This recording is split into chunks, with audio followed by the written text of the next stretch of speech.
Today, Jesus receives one of the most, perhaps, scandalous accusations of all, that he expels demons with the power of Beelzebul.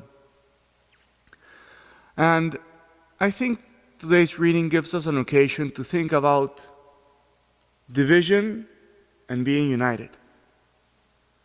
So the defense that Jesus offers is that if he could expel demons with the power of demons, then Satan's kingdom would be divided, and anything that is divided cannot subsist. In fact, Jesus is completely right, because one of the things that we have to affirm is that though demons are miserable in their suffering, demons are obedient to Satan. There is a perfect obedience within the kingdom of evil and the kingdom of darkness.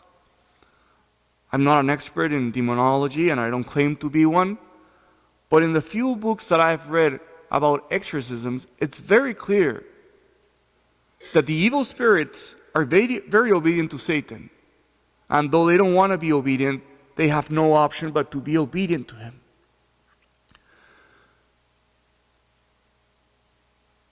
Satan, in fact, knows the power of being divided. He knows how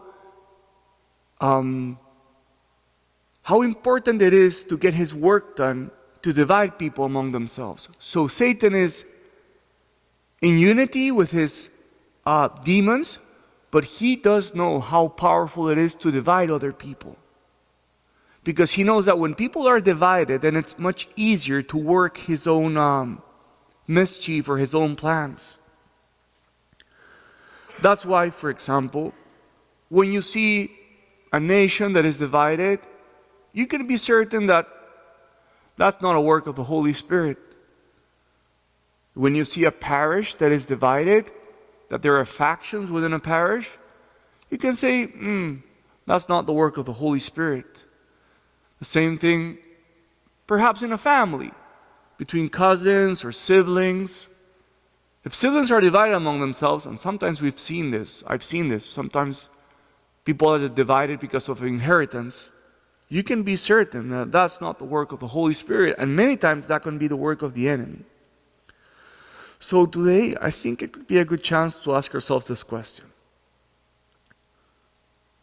Who do I know that perhaps is being a little bit divided, or starting to pull himself away from, in the parish, or in our work, or in our family? Many saints stood out because they had that capacity to reconcile parts that were divided among themselves. I know that St. Anthony of Padua had a great gift of bringing together those who were divided among themselves.